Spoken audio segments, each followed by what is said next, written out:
Date naman po ng 1GB, yung pong kulot ang buhok. Wala iba. Si Grandmaster Abigail. At higit sa lahat po, baka makalimutan ko, yung ating kaisa-isang minahal sa buhay.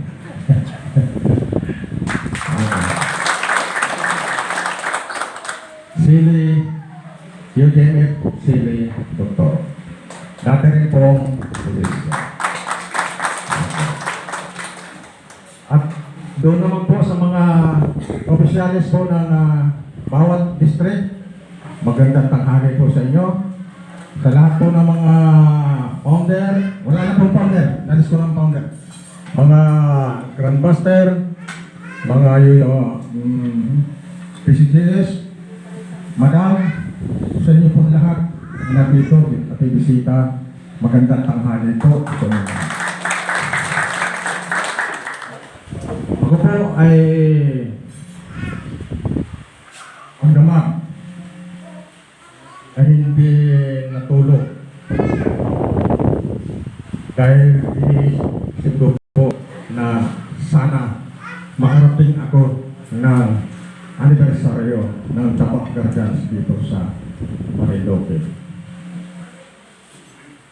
Talaga pong pinilit ko na makarating dito, kasama ko po yung mga taga 1GP para makilala nyo naman mamaya. Mga kapatid,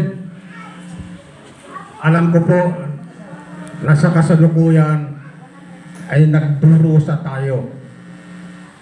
Hindi lamang sa ating ang kabuhayan, kundi pati sa ating gastusin. Dahil sa pagtaas ng presyo ng bilihin sa kasalukuyan. Wala pong nasisiyahan ngayon. Lahat ng nakakasalubong kong tao nakasimangot.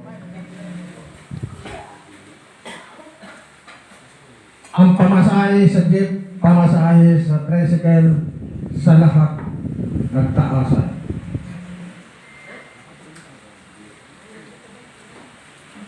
Pero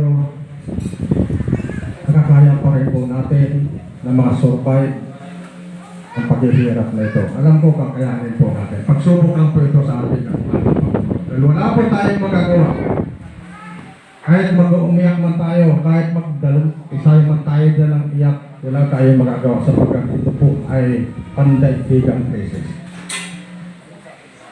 Wala po tayong magagawa rito. Kaya gawin na lang po natin kung ano yung naisip nating maganda at ikabubuhay natin. Gawin po natin, huwag po nating isipin at gumawa ng masama para mabuhay lang tayo at ang ating pamilya. Marami na pong nag-iisip ngayon sa hirap na gusto nang magdakaw, gusto nang manghulda. Lahat mabuhay lang ang pamilya. Yun po ay huwag nyo gagawin mga kapatid. Dahil brutal po yan na kasalanan. Kung yan po gagawin nyo, makakasurvive po tayo. Kung yung pong mga tribo sa kabundukan, ilang taon na po sila naghihirap sa kabundukan, naghihirap anumang bagay, pero buhay pa rin po sila hanggang ngayon at wala silang ginagawang masama.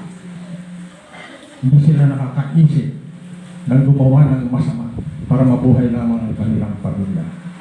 Gawin po natin yun sa atin. At tayo ay gumawa ng paraan para tayo ay mabuhay guminhawa.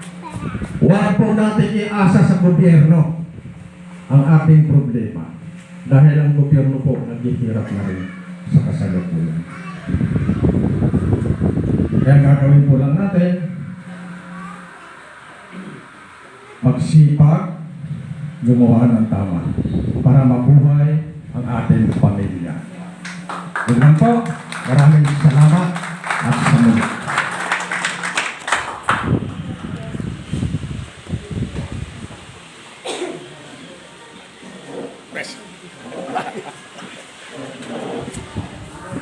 Thank you and good morning, Chairman Taba.